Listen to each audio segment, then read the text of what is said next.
Warning: this episode of the Science Of focuses on a comedy. This means that there's a risk that the joke may be ruined for you if you have not had the opportunity to watch Aunty Donna's Big Old House of Fun. Hello everybody and welcome back to the Science Of, where today we're taking a look at the science behind YouTube sketch group Aunty Donna. And just like the last time we looked at the science behind a YouTube channel, we're back in Australia. If you want to see the first Science of YouTube, where I looked at the physics behind the YouTube channel How Ridiculous, then you can click the link in the card to check it out.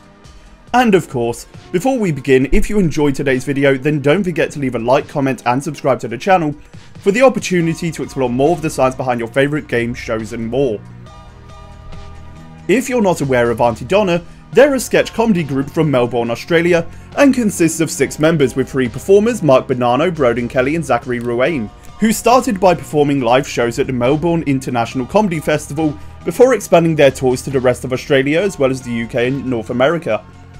Between these live shows, they developed the Aunty Donna YouTube channel, which featured filmed versions of their most popular live sketches, and in 2020, they reached a deal with Netflix to produce a 6-episode series under Ed Helms' production company called Aunty Donna's Big Old House of Fun.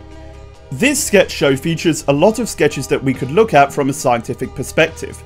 From the wormhole through which French aristocrat Baron Gabriel de Frong travelled through, as mentioned in the opening of episode 4, to the respiratory issues related to being a titchy tiny little man with titchy tiny lungs.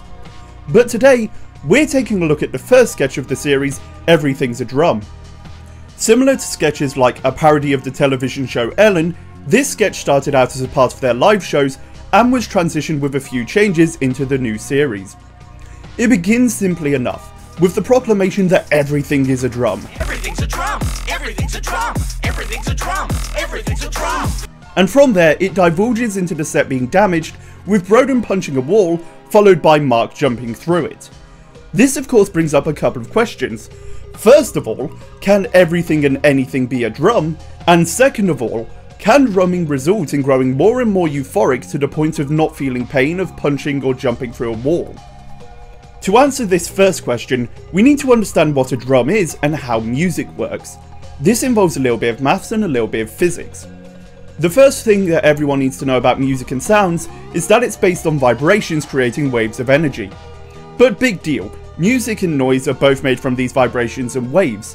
What makes music different from noise? Theoretically speaking, there are 4 properties of sound that can differentiate random noises from music, so let's break it down and see how these relate to drums.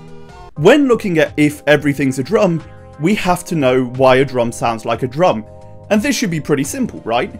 It's an object you hit. But pianos work on the same premise, using a hammer to hit a string. So why do a piano and a drum sound so different? Timbre, or tone, is used to describe the feeling of a sound. Whilst we often think of waves as just being curves, sounds with different timbres produce different wave shapes, and this impacts our interpretation of a sound. This is why a piano sounds different to a guitar, for example, despite both using strings as the main source of their sounds. The timbre of a sound depends on its waveform, which in turn is dependent on the number of overtones or harmonics that are present alongside their frequencies and relative intensities. For a drum, you can get a wide range of tones dependent on the material used for the skin, as well as the shape of the shell. A deep shell with a large diameter, such as a bass drum, will tend to produce a deep and rich impact, whereas a drum with a shallow shell and a small diameter such as a bongo will provide much lighter tones. So now we know why drums sound like drums. But what other factors of waves make up a drum's sound? Well, we have the frequency of the wave produced.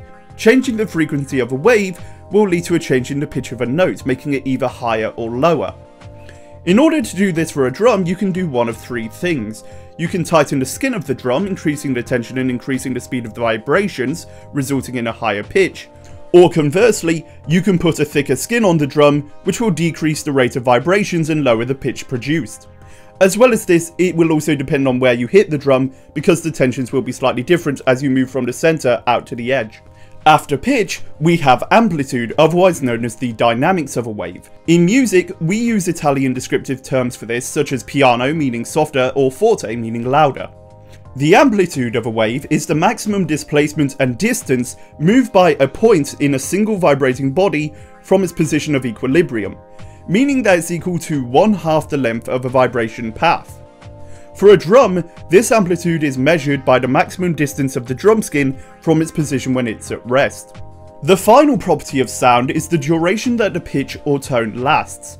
This depends on how long the vibrations last, and this can change the wave shape of a sound impacting the timbre.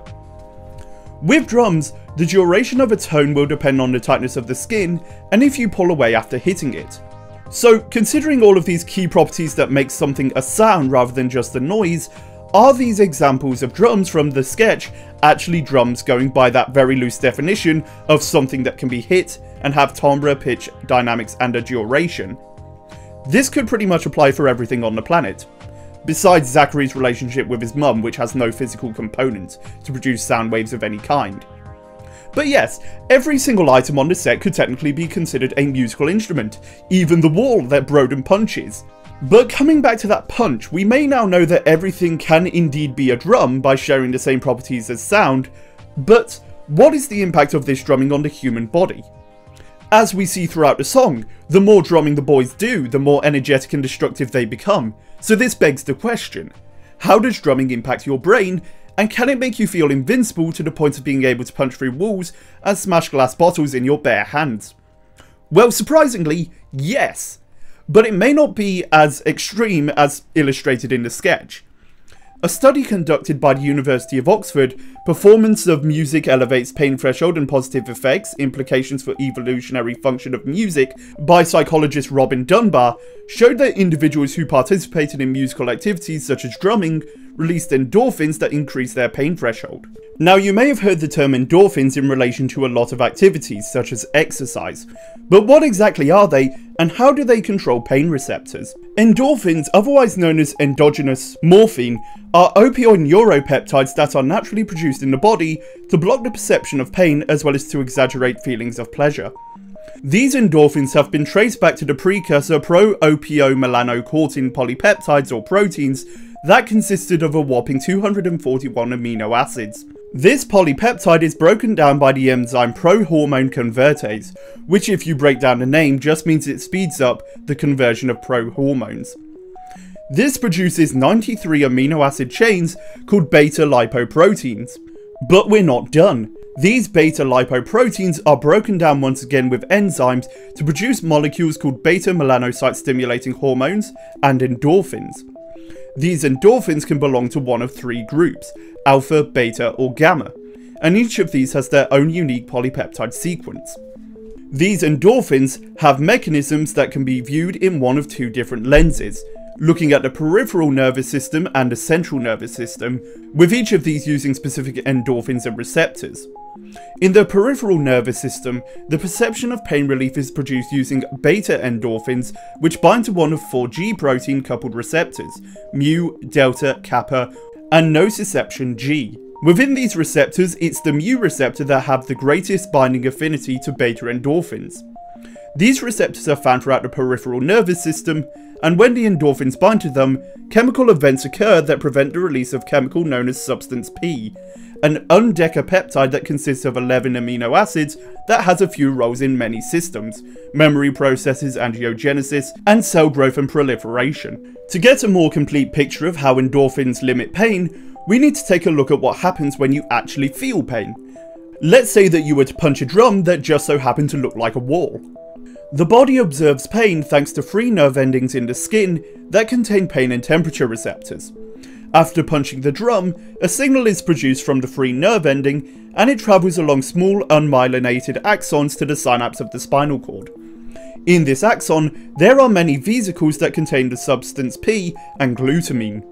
These vesicles release those chemicals into the synapse cleft of the dorsal horn of the spinal cord, and it's currently speculated that substance P sensitizes the postsynaptic neurons to glutamate, aiding the transmission of the pain signals to the somatosensory area of the brain. But of course, this all happens incredibly quickly, in a matter of milliseconds, so it's very difficult to observe. But this system is why your pain threshold decreases at moments of physical exercise. Even though you're in pain, you notice your pain going down thanks to endorphins released. Though of course, this isn't all done by beta endorphins and mu receptors. So there we go.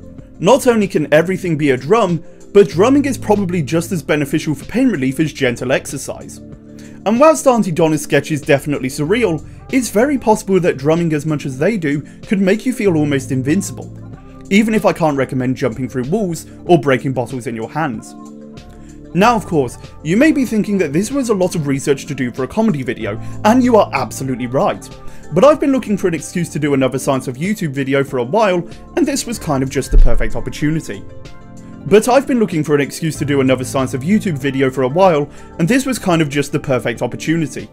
As always, if you enjoyed this video, then don't forget to leave a like, comment and subscribe to the channel.